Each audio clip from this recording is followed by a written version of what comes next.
Yeah, welcome here to Seismic Radio, BPN Radio, and got hopefully an interesting talk today, and it's about climate change, the new religion. So one of the things, the talk is also going to be published on YouTube. So if you watch this talk on YouTube and you hear a lot of description of the images, that's just for the benefit of our radio listeners. So please bear with me on that. Now, the first slide which we have got here is about climate change. It's the big question mark, a new religion, the new religion. And it seems to be very much like it. There's a lot of faith involved. There's a lot of assumptions involved. There's a lot of zeal involved. And very often this zeal is not founded on facts or truth. And we're going to look at this during this talk. We've got a couple of slides up here, and one thing you may notice, a couple of images on the first slide here. One thing you may notice, what's been happening in the media, is that climate change is presented as a fact. Yeah? And it's very often referred to as global warming as well, but in a minute we'll see why the media has very cleverly changed from the term global warming to climate change. And we're going to look at some of the real data which is publicly available to everybody, to every scientist. And we're going to see, what is really going on here. What, is climate change real? Is there something to it? What is behind it all? And that is the discussion we've got today and what we're going to look at. We've got a couple of images here. One of them is the typical power plant. It looks like a coal-fired power plant. And it's often referred to as, the great evil. We are burning up coal. CO2 is released into the atmosphere. It's considered to be a so-called greenhouse gas. So it goes up in the higher layers of the atmosphere, and once it is there, it will trap heat, and the globe is heating up. And that's really the narrative we are given all time. We've got, the globe that's burning, and we've got Hillary Clinton. And in her presidential campaign, it was quite interesting. She didn't really talk about improving the lives of the people and giving them jobs or anything like that. And she was pretty open and pretty plain. And she said what she's going to do is she's going to raise taxes, and those taxes are going to be reinvested in the green economy. That is what she was saying. Those taxes are going to be invested in the green economy. And obviously, if I come to you and I say, look, I'm a big bully boy, and I can make you give me lots of your money, which you earn, and I think there should be we should invest into something, because otherwise there's going to be a big catastrophe later on. It's very difficult to really go through this narrative unless you've got some real evidence for it. And I think what's happened in America is that people couldn't see it, and maybe for good reasons as well, that a lot of people were very skeptical towards the whole climate change agenda. If you go to Europe, it's a very different picture. The media is pretty much controlled, I would say. There's strong government control, and there's a very strong left bias in the media.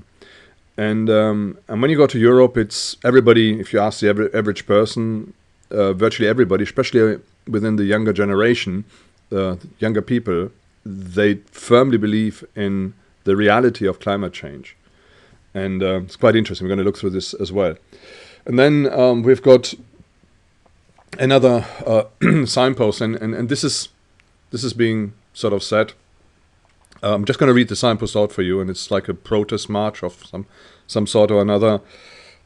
And it looks like a whiteboard, and on there it says, "The debate is over. The facts are in. The evidence is clear." CO2, 400 parts per million. And then you've got this hockey stick graph from Al Gore. We're going to look at this in a minute as well.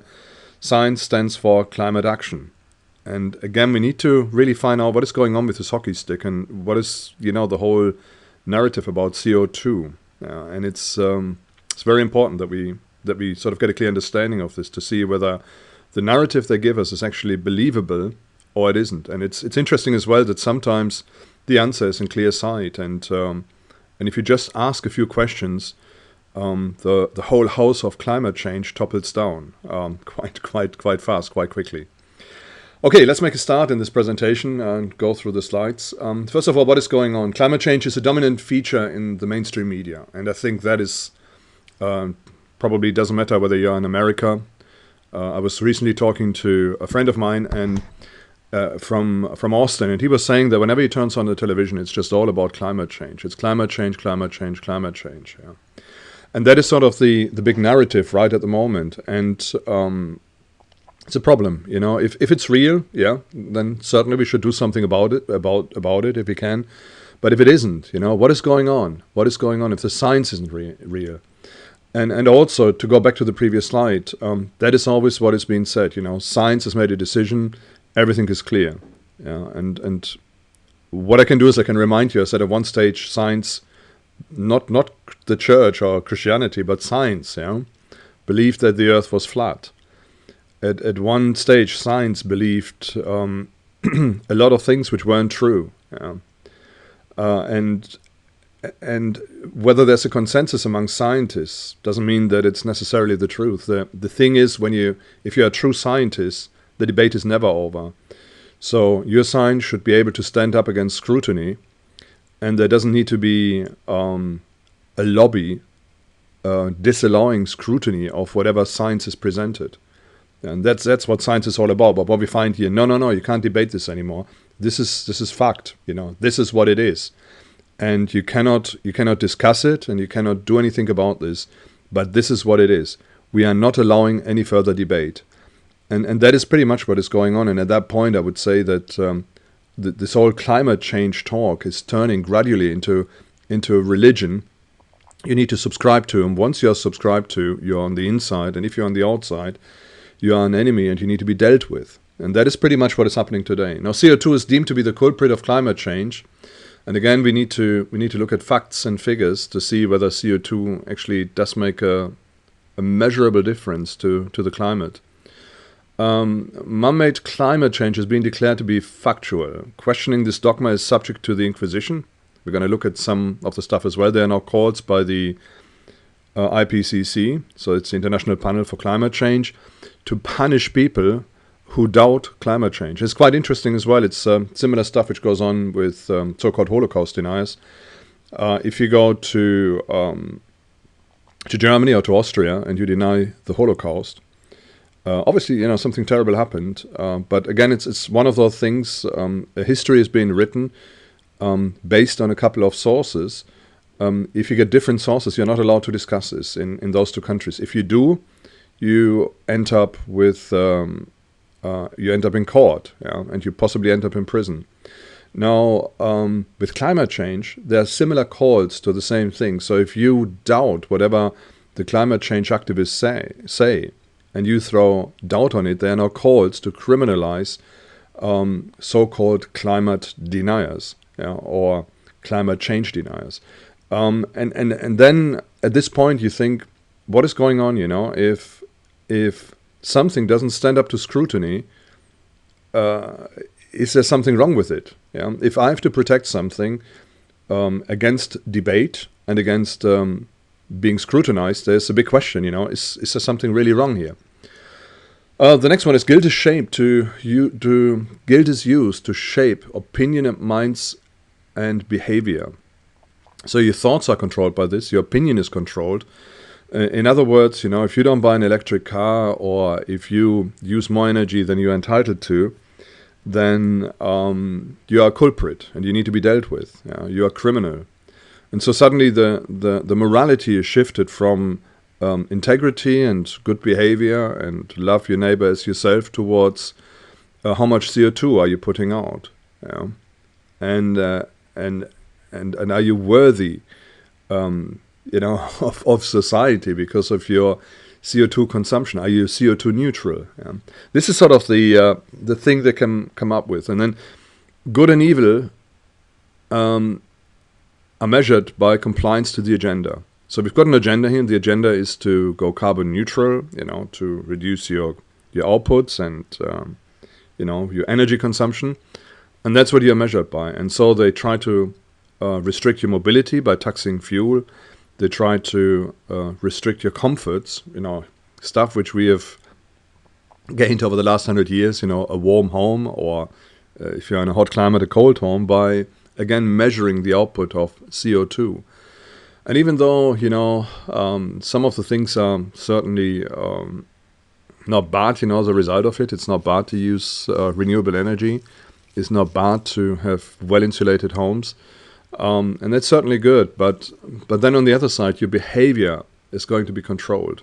And I think the agenda goes further as well. So there are now calls of reducing the number of children you have. That you shouldn't have more than 1 or 2 children. That the population needs to shrink because the globe cannot carry it, and things like that. So these calls are coming up, and at that point they're in clear contravention to the Bible. And it's a problem. Okay, let's move on with this talk. There are other problems in the world, real problems, and things we can do something about it very, very easily. And they are sort of kind of forgotten or put sort of in the shadow of the whole CO2 agenda thing. We hear about all the global warming heroes, and there's one conference here and another conference there, and they talk about great things, and there are things going on which probably cause more changes to the climate than CO2. And I'm not going to go too much into this, but there's a so-called plastic vortex in the Pacific, or the Pacific vortex, where you've got a plastic island of the size of Texas. So, and that's sort of collecting somewhere in the middle of the Pacific, and it's just floating about. And there are, suggestions that this probably could create more differences to the climate than what's going on with CO2. Could we do something about it? Yeah, of course. We could just replace plastics in manufacture with stuff that will decompose after its use. They won't just break down into smaller parts or particles of plastics, but will ultimately go back into its molecular structure, where it was made from, into its components. But again, this is sort of going in the background, and these problems are sort of overshadowed by the whole global warming agenda based on, or man-made global warming based on CO2. It gets even further, where I think this is really, really a big issue here. We've got the climate messiah Greta Thunberg, and this is an article which I've got here, and it's from Eric Worrell, December 7th, 2019. And Greta Thunberg, again, is a young girl, 16 years old. She's sick. She's got Asperger's. Anyway, she, got caught up by the media, by the constant bombardment of climate change here and climate change there, and all the things which were going on. And she did something about it because she was really disturbed by it. And fair enough, So she went on strike, and every Friday afternoon she sat down somewhere and she went on a climate strike. She refused to go to school because of climate change and the whole agenda. This caught on, and a lot of kids in Sweden and Germany, I know, on a Friday afternoon went on a climate change strike. And that was considered to be good. And, how can you blame kids for wanting a better future? And the press was obviously very positive about it, because it just fed right into their leftist agenda of more state and more control and, restrict freedoms of the common people. And that's what we found with Greta Thunberg. Now it goes further. She was declared to be the successor of Jesus Christ in the 21st century. We've got another article here. Climate activist Greta Thunberg proclaimed successor of Christ by Church of Sweden, and it started off that one church minister, she described her as the climate messiah, and it was retweeted by the Church of Sweden, so that she was the successor of Christ. That was the title she was given. And obviously it's very disturbing, and I'm sure a lot of Christians in Sweden, that's what I was reading up about, they were quite perturbed by the whole thing as well, so they didn't really agree with that, and it caused a lot of controversy. How can, first of all, where's the link? Where is the spiritual link between Christ and Thunberg, and the problem is, if it was real, you might give her a lot of respect, and I'm sure that the girl is sincere and that she's not sort of setting out to deceive anybody. But what I think is she's just a victim. She's a victim of what is going on in the media. Yeah, she's just a victim. But very, very disturbing. So now we have got some people who describe her to be the Messiah, and people listen to her, and pretty much all she does is shout and scream and tell the old people how horrible they are to destroy the future of the young people. And as a Christian, I would say yes, she's got a point. The point is that we've got a generation in the West which has turned away from God and made the way wide open, especially when you look at Europe, possibly America less so, but we've got this big division in the States as well between secularists and Christians. But when you look at Europe has abandoned a faith in God about 20, 30 years ago. So it's pretty much my generation has given up on it. And I think there's going to be a great price to pay, regardless of whether, Jesus tarries his return or, he's coming back soon. Whatever is happening, there's going to be, it's not going to be a golden future for people in the West. I am convinced that the West has opened itself up to judgment unless there is a revival, unless there is a return to God. Okay, let's move on. We've got Al Gore and his hockey stick, and we are back in the whole climate change agenda.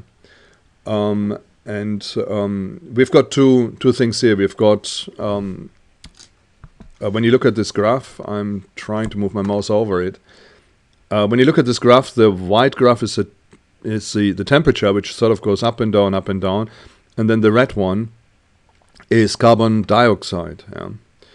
And we've got like quite a bit of an increase over recent years, and it's gone for the last 100 years, if I remember the figures right, from about 200 parts per million to about 400. Now, the percentage in the atmosphere of CO2 is very, very low. Yeah? It's 0.01%. So it is low. Yeah?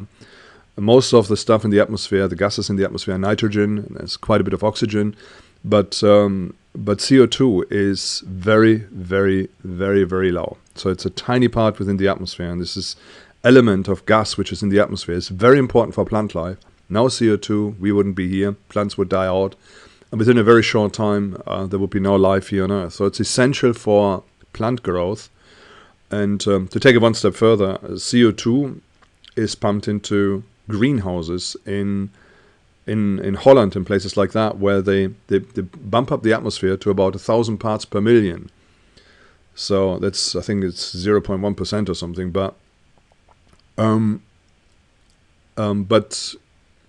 it's just a tiny element in the atmosphere. So we need to be aware of that. So we're not talking about masses and masses and masses. So figures are always spouted about, and that's it. But there's one draw about this graph, and first of all, when you look at the temperatures, they don't account for, which we know historically were there. They don't account for the medieval warm period, which was a lot warmer than now, and there are figures which go between 3-4 degrees to about 9 degrees warmer in certain parts of the hemisphere, the northern hemisphere.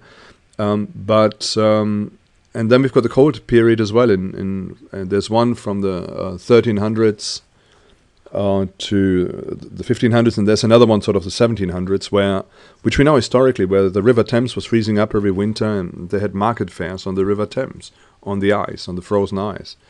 And we know this. That's historic data. Now, interestingly, you don't find this data on this graph here, on this temperature graph. And straight away, is it scientific or not? They come up with tree rings and an ice cores, and they try to predict the weather based on tree rings and ice cores. They try to, some scientists try to have a go to look at tree rings for the known weather. We pretty much have got reasonable data for about 150 years, from the 170 years maybe, from the 1815 onwards. Scientists try to look and see whether the tree rings would give us good information about the weather over the last 170 years, just as far as possible.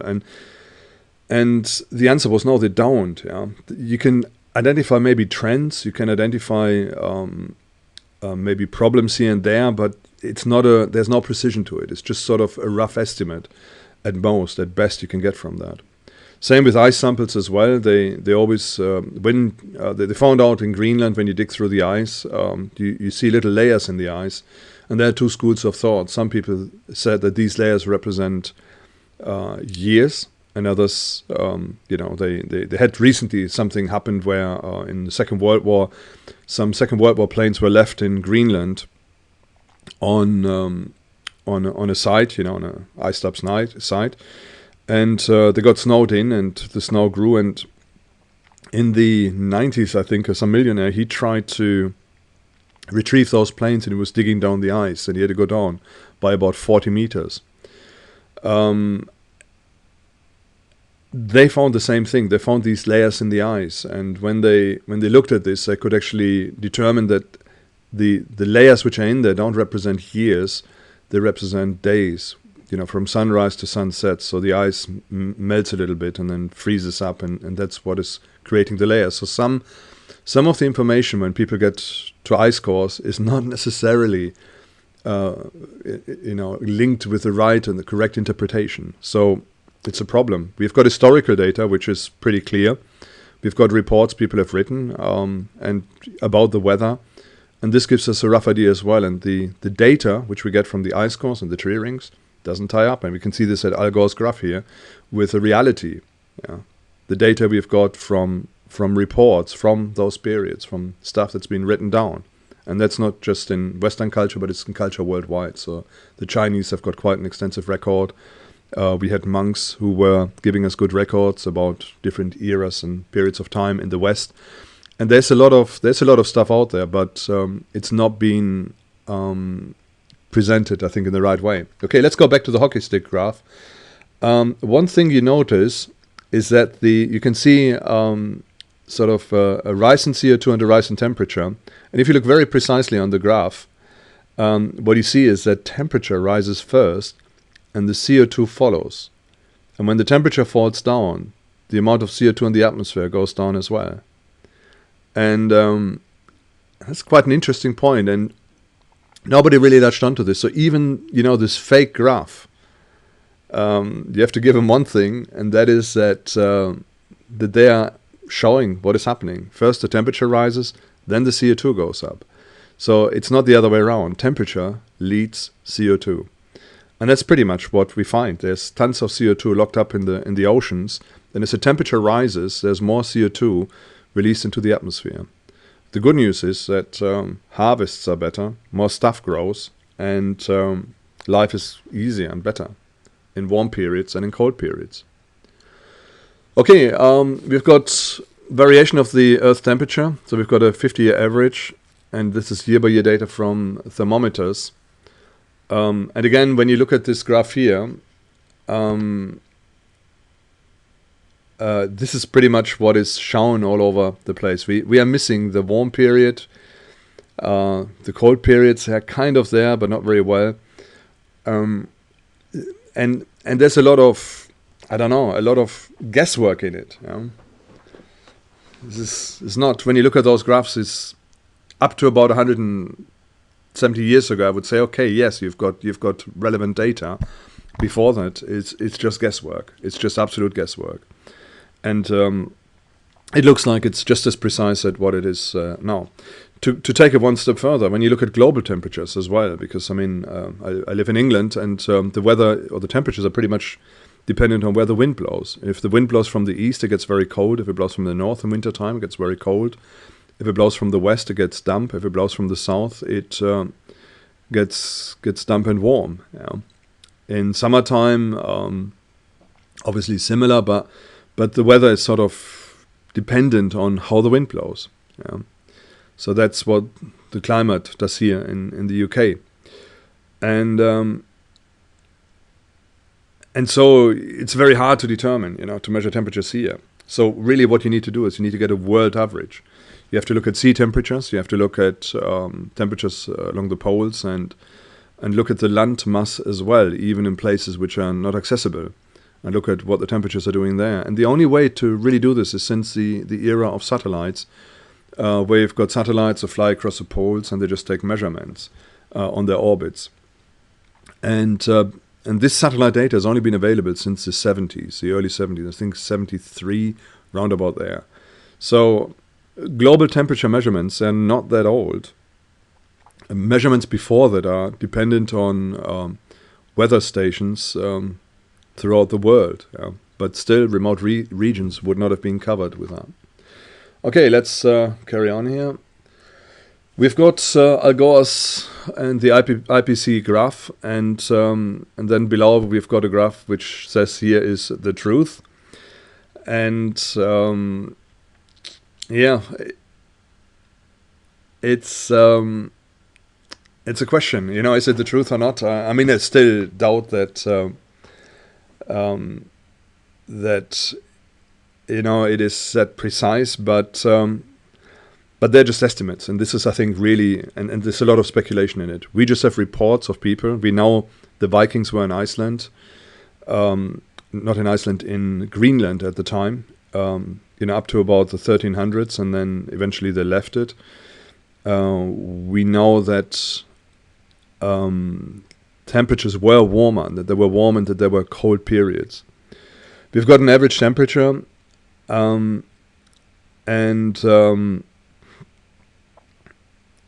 we look at the average temperature of the 20th century, and what we find is that during the medieval warm period, starting at about 900 or 1000 till about the late 1300s, it was about 1.5 degrees warmer, and then according to this graph here, and then later it was about a half a degree to 1.5 degrees colder, and then we've got a couple of peaks or spikes in recent years.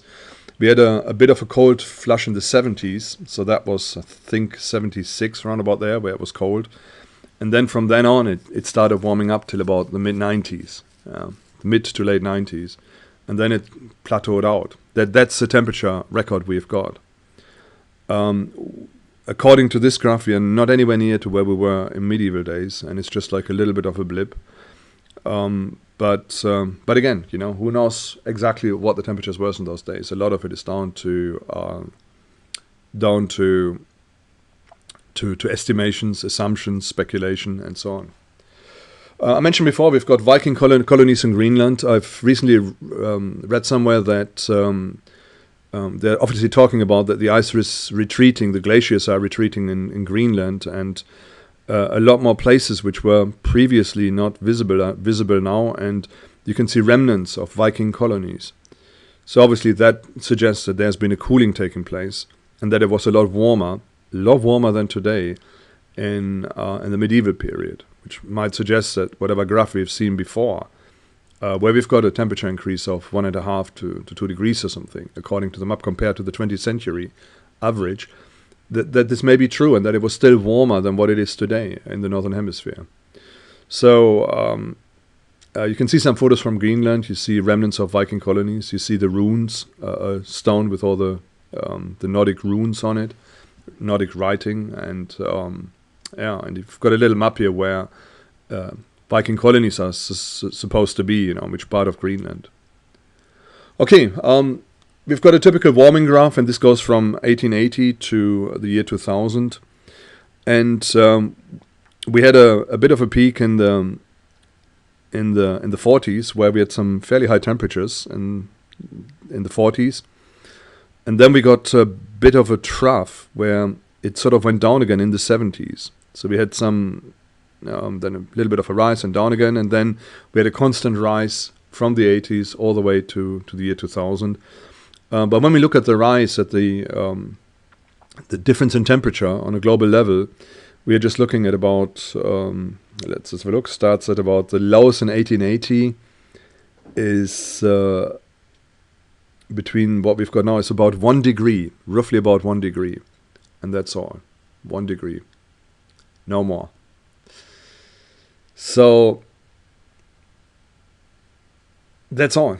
Yeah, but obviously there's a lot of panic about this, and people think that the world is coming to an end if it rises any further. But let's have a look at some more graphs. We've got the problem with global warming and CO2, and this is again a graph that goes up to 2008 and 9, and there we can already see what is happening. So we had a bit of a spike in heat. So we've got a graph here, and it shows us a spike in heat in 1996, 1998, 1997, round about there. Those years were quite hot. Then the temperatures were falling down again. In 2008, we had some really cold temperatures, 2008, 2009. And then it sort of started spiking up again a little bit. But in average, it's been plateauing out. Yeah. So for about, I think now for about 18, 20 years, we haven't really had any rise in temperature, but we can notice a rise in CO2. So in 1995, we had 380 parts per million. Now we are near enough 400 parts per million. So CO2 has risen, but the temperature haven't risen. And it's a problem, because what we've been told all this time is that CO2 is this evil gas, and as CO2 rises, the temperatures is going to rise as well. But what we can see here is that the temperature is staying constant, and it's been for about 20 years, albeit at a warmer level. And we're not talking massive amount, we're just talking about a degree or so. We've got another graph here, and it looks at global mean temperature over land and ocean from 1880 to 2000, and you can see reasonably well the plateauing out which took place in the mid to late 90s, and is still going on today. So there's no rise in no massive rise in temperature. So if anything, and this is what some scientists were saying, and prediction is always difficult. I mean, you can see this with the global warming people; they can't predict this stuff. But there's a lot of indication that the temperatures are about to go down again, that they've plateaued for some time and they are going down, and it's just one of the natural cycles which we are dealing with in nature. Okay, the problem with global warming, this came up in 2014-15, this graph, and again we can see the trace that we've got some high temperatures in the mid to late 90s, and there's no global warming or no observed global warming for 18 years and 3 months, and that was in 2015, where they looked at the last big spike in 1997, and from then on it's just been going down, and partly going down quite a bit as well. So again, problem, and CO2 has gone up, but the temperatures haven't gone up. So what's wrong with that? We've got another graph here, and global temperatures 2500 BC to 2040 AD. Obviously, the last bit is going to be a prediction. And one thing, again, it depends how they got the data together. One thing we can possibly determine temperatures in different eras is through historical data,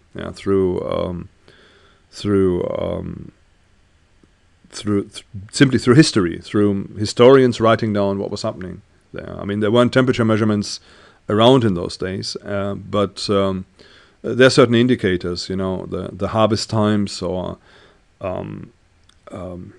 winters, if they were strong or not, if there was snow and things like that. So there are certain indicators which give us a rough idea when it was warm and when it was pretty cold. Okay, so these are, and there are other historical indicators as well. So for example, you find that people suddenly start migrating to other places. And we can see this in history, that we had certain periods in time where people were migrating from the north to the south, and very often living became too harsh, and they were struggling in maintaining harvests which were good enough and big enough to live off. Next one, we've got the sea level rise, and this is a really interesting thing. So according to the global warming people, one of the biggest dangers we have is that the sea level rises, and we have got a big problem. We will all be flooded in, and there's a big problem. there's some interesting project that has been going on for 170 years, which is the sea level, the average sea level at New York Harbor. So people have been measuring the average sea level at New York Harbor. And when you look at these figures here, so we've got a graph here, and the graph gives us CO2 level, pretty reasonable, precise graph. So it was about at 1850, supposedly about somewhere between 280 and 300. It's now gone up to about 400 in current times. And there's been a steady rise as well, and then towards the last sort of 10, 20 years, the rise went a bit steeper. So you would expect that the temperatures go up as well, and you would also expect that the sea level would rise. What we find between 1850 and 2015, the sea level has risen by, let me just have a look on the map here. So that is in, I'm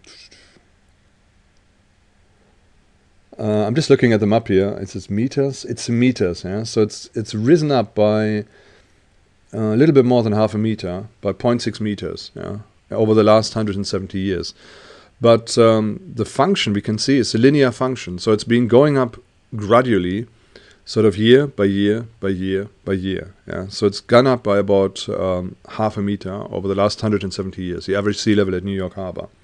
And now here's the interesting thing. It's a linear function. There's no sudden rise, where we have the Industrial Revolution, which pretty much was starting in the 1850s. But it was on a low level. It wasn't global. It was just sort of in the northern hemisphere and not to the extent we have it today. So when we look at the big leaps, they were sort of in the 60s, 70s, where a lot of CO2 were thrown out right on up till today. And you would expect that there should have been a rise in sea level corresponding to the exponential rise in industrialization, but we can't see this in this graph. It's simply not there. It's just a straight line, pretty much a straight line going up from 1850 all the way to 2015, 2019. So what are we going to make of this? What are we going to make of this? I mean, all we can see is that there's a lot of people raising their voices and shouting and screaming and wanting to shut you up and criminalize you if you don't believe in climate change, in man-made climate change. And we've got the data, and this is public data. It just doesn't tie up. There was a paper which came out, and I read about it some time ago, in 2003, I think. And this was looking at the global warming on Mars. So the ice caps were melting, and they observed stuff they hadn't seen before. So the obvious answer is there's some changes happening in the sun, and when you look at solar sunspots, they've been very, very low over the last sort of 20, 30 years, and there might be a link. There might be a link to that as well. There surely is a link between sunspots and weather patterns, but it might be more than what we think, and that it might account for increases in temperatures and decreases. It's just an article which I read, and Red Planet Heats Up, Ice Age Ending on Mars, and this is written by Charles Q. Choi, May 26, 2016, so he picked up on this. And then we've got the next bit here, which is going back to, is climate change the new religion? Climate deniers are to be punished. This is pretty much what is happening now. There's a call, and this is from a German newspaper, written, when was it written? I'm looking for the date here. March 30th, 2019. And the idea here is to punish people who don't believe in climate change and to go against this agenda that is being pushed by the media. In 2009, there was an interesting development, and the email server of a university in East Anglia in England has been hacked. And they looked at a bunch of emails, and there was one email by Kevin Trenberth, and he said, the fact is that we can't account for the lack of warming at the moment, and it is a travesty that we can't. And It's interesting. It's interesting. So, I mean, it's a Wikipedia. I got it from Wikipedia, the article, and the controversy about the thing. In Wikipedia, it's sort of pretty much brushed away and said, "Oh, it's just like a storm in a teacup." You know, the fact is climate change. This is what I read through the article when I was going through it. But it's it's real, and this was just like a little thing there. But people who went through these emails, what they claim is that it is just a hoax. It's just an agenda. It's an agenda-driven science, which is given the outcome, pretty much, very often science, if it's manufactured, or if science is sponsored by the tobacco companies, the outcome is probably that smoking is not quite as dangerous as what people make it out to be. And it's similar as well with the science, that it looks like it's agenda-driven, because as soon as they say there's no global warming, then all the funding is gone. And so there's maybe a drive to try and maintain this narrative and to keep it going. Okay, what are we going to make of this? And obviously I'm a Christian. I'm looking at it from a Christian perspective. I think truth is important, and we should always stick with the truth. And the question is it truth? Is there something else going on? I've got a little scripture here from Matthew 24, and it takes here, "Take heed that no one deceives you, for many will come in my name, saying, I am the Christ, and will deceive many." It's a different talk. I once went through it. We've got about a couple of dozen people in real flesh and blood people who claim that they are the Messiah. Here we have had something similar going on, that Greta Thunberg was pronounced to be the successor of Christ, and we all need to listen to her because she's got a message for us. That's pretty much what they are implying by giving her this title, and that she will bring about the change which we need to go into a glorious future. There's a lot of deception in this, and I think the biggest deception we have to deal with as Christians is that the attention is drawn away from what is really important. The really important thing is your relationship with God. It is, where do you stand with Jesus Christ? Have you given your life to Jesus Christ? Is your eternity secure in Him? And it's put away and it's said, oh, we've got this big problem, and it's right on the agenda. And if you don't do this, there'll be storms, there'll be hurricanes, and the sea level will rise up, and 10% of the population live within a couple of miles of the sea, and they will all drown. This is pretty much what they are telling us at the moment. And they're saying what we need to do is we need to reduce CO2, and they get sort of really crazy about this whole CO2 issue, and not really looking at the facts as they are presented in the data. It just becomes an agenda, a driven agenda. And there's another interesting thing in Matthew 24 as well, and it talks about the end times and what's going on in the end times. And here it says, "And many will be offended and will betray one another and will hate one another." And if I look at this age, especially the last 10 years, it's all about being offended. I find this in the West an awful lot. If you are offended, you are abused, and people cannot be offended. It is not right to offend anybody. So you have to sacrifice truth in the effort to not offend people. It's a political correctness thing which has come in. And people will be offended. And I think the same thing comes into climate change. If I say climate change is not true, because look at the facts, look at the data, it doesn't add up. There's something else going on. You need to be very careful with, before you make global decisions of, increasing taxation, reducing mobility of people, trying to tell people to not procreate, to not have children. There's something else going on here. And if I tell people, don't listen to this propaganda, people will be offended by this, and I'm aware of this. But basically, my appeal to you is if you are a Christian, don't just fall for this trap that is laid out for you. That you shout in with all the others. With the latest thing of global warming and climate change. But be aware that that reality is not quite as it is presented in the media. And it says here, "Then many false prophets will rise and will deceive many." And I think we have got this today. So there are prophets rising up, and these are the climate prophets, and they're preaching a lot of lies. We know that from the Bible that there's going to be a point where the climate goes badly wrong, but that's part of the end times. It's part of the tribulation period, but it's not happening now. It's not happening now. This is when it happens. We've got, this is from the book of Revelation, and it says here, then the fourth angel poured out his bowl on the sun, and the power was given to him to scorch men with fire. And men were scorched with great heat, and they blasphemed the name of God, who has power over these plagues. And they did not repent and give him glory. An argument I would make is that there's something going on in the sun. And we have seen this, and we can see this on things which are happening on Mars. There is, let me see, is it on one of the previous slides?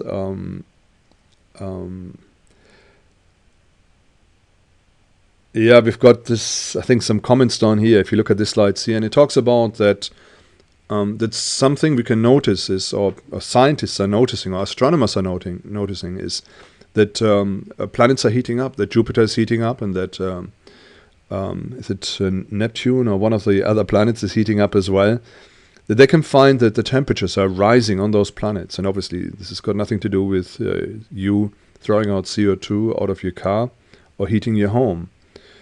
It says here, NASA says Martian southwest ice cap has been shrinking for 3 summers in a row. Maybe Mars got its fever from the Earth.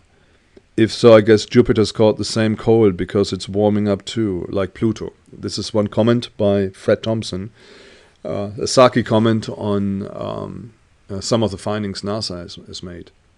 That's on this slide. So we've got this. It's happening. Yeah. The sun is heating up, and there's some strange stuff happening in the sun. And trust me, you can be as carbon neutral as what you want to be or what you would like to be. It's not going to change the output of the sun. Right. We've got a couple of scriptures I want to go through, and I think this is the problem we are dealing with today: is people are falling away from God, and it's a big problem because if you endeavor to be a follower of God, if you are accountable to God and you consider yourself to be accountable to God, you will stick with the truth. You will avoid lies. You will be genuine, and if you do research, you will provide genuine research, and you will not provide research that's driven by an agenda, but you will try and proclaim the truth to the best of your ability and to the best of your understanding. And it says here in Romans 1, I'm not going to read the whole text, I've got the whole text on the slide, it's Romans chapter 1 from verse 18 onwards, and it says here, they suppress the truth in unrighteousness. And this is something which is going on. There's an agenda, and it's not a righteous agenda, it's an agenda for control. And the truth and the uses agenda, the uses narrative of global warming to put a lever to control the populace, to make them stop multiplying, to make them to stop using their cars, to turn them into changing their behavior and their patterns of life. And it says here, because they rejected God and they don't want anything to do with God. And then we've got a scripture here that says, but they became futile in their thoughts, and their foolish hearts were darkened. Professing to be wise, they became fools. And I think this is something which is happening today, where scientists who profess to be wise and knowledgeable, in rejecting God, in rejecting truth, have turned into fools, where, even in plain sight, they don't even get the graph ready, where the CO2 lags behind the temperature increase. And you can just see straight away that whatever they are telling you is just a fairy tale, because they're not getting even their acts right in front of the narrative. They don't get it right in front of their eyes. And this is with Al Gore and his film, An Inconvenient Truth, and his hockey stick graph. They exchanged the truth of God for the lie, and worshipped and served the creature rather than the creator. And this is what's happening now. People worship creation. And it is good to look after creation, but it's not good to sacrifice truth on account for whatever the agenda is. Truth cannot be sacrificed. Stick with the truth and it'll be okay.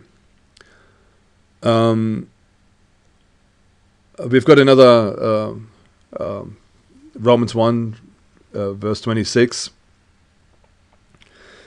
And it talks here that God gave them over, that's in verse 28, God gave them over to the base mind to do those things which are not fitting, being filled with all unrighteousness, and we've got a long list of stuff they're doing.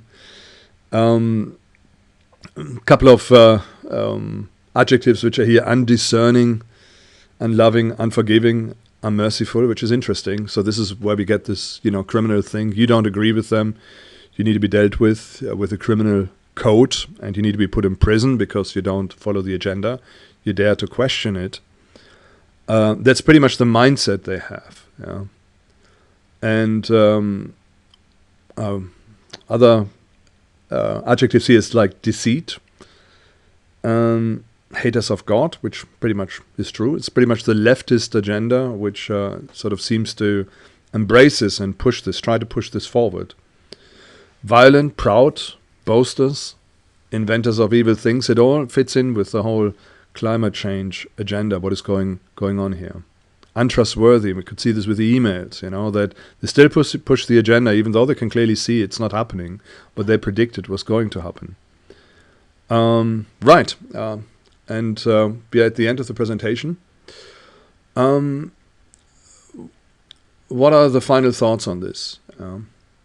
We are dealing with this, and obviously we're living in a world that's that is driven by this agenda.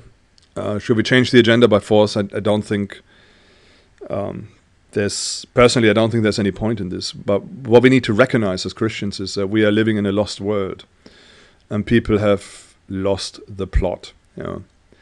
They have gone away from God, especially in the West. They don't want to believe in Him. They don't want to recognize Him. There's some sort of secular society is being created, and people are pushing an agenda of being nice, being good. The moral standards, the moral code are redefined. We could see this with the whole gender agenda, which was there, and redefinition of marriage and things like that. So this is what's going on. This is where we are living today. It's a lost world. But as Christians, all we can do is stick with the truth. I think number one, it's important not to be taken in by these people. That's the first thing we need to do. If you deal with these people, or maybe you are a scientist and you work within this, I would suggest to you to really spend some time in prayer, to seek God for genuine data, genuine truth, and also for a way to present it in a genuine fashion, and not to lie for the sake of maintaining the status quo of climate change, of man-made climate change. As Christians, again, number one is just recognize we are living in a lost world, and we need to reach out to a lost world, to people who have lost the plot, who are chasing a paper dragon, and they're not coming to the right conclusion. And we see this in Romans 1. That they start worshipping creation rather than the Creator. And that is sort of where the fall comes into it. So climate change has certainly become the new religion. It is driving people away from God, it's driving people away from the truth, and it's occupying people with something that is not a real threat, with something that is not there. The biggest threat we are dealing with in our day and age is the decline of morality and the falling away from God. That is the biggest threat we are dealing with. On this note, I shall end this talk. So thank you for listening, and feel free to comment. I'm sure there's going to be a lot of hate speech coming up here against me, which is fine. I embrace debate, and in contrast to the leftist agenda, I still believe in free speech. I believe that we can say what we want, and that we should say what we want, and that we should give everybody a voice. I don't have the slightest problem with that. I don't have the slightest problem with being scrutinized as well. So feel free, bring it on. Anyway, God bless, and have a great day. The last point I want to say is if you want to know God, if you just tuned into this talk and you don't know what this is all about. There's a scripture in the Bible, and it says that God so much loved this world that He gave His only begotten Son, that whosoever believes in him shall not perish, but have everlasting life. Now, the Son, the only begotten Son, is Jesus Christ. And He lived a perfect life. It was God, became flesh, became man, and He lived the perfect life here. And He died on the cross for your sin, for my sin. What is sin? Is a big question today. Sin is when you don't follow the standard God has laid down. If you don't follow God's standard, that is sin. And it's not defined by you, not defined by myself, it is defined by God.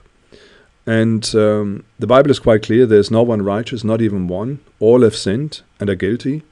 And that includes you, and that includes me as well.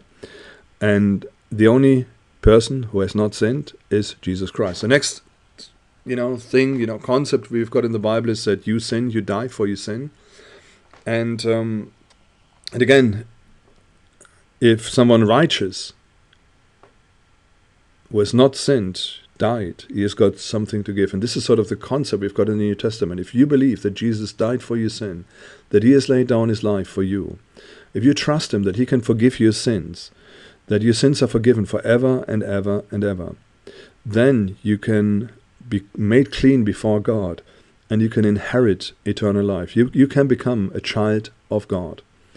And that is sort of the message in the New Testament, which is there. And you can enter into a relationship with God. You can get to know him for real. And this is what I would like to encourage you. If you've never done this before, right now I would like to encourage you to spend some time and to say quietly in your spirit, or to speak it out and say, Jesus, if you're real and if this is true, I pray, come into my heart, come into my life. I want to know this, and I want to believe what you have done at the cross of Calvary, and I want to turn away from my sinful life, and I want to turn towards you, and want you to be the Lord and Master of my life. And I believe that you died on the cross for me, and that your blood was shed for my sins, and that I will be made righteous before God because of what you have done. If you can say this, you will find that God will come into your life and will make a huge difference. Okay, God bless and bye-bye from Mike Lee at Seismic Radio, BPN Radio. Until the next talk.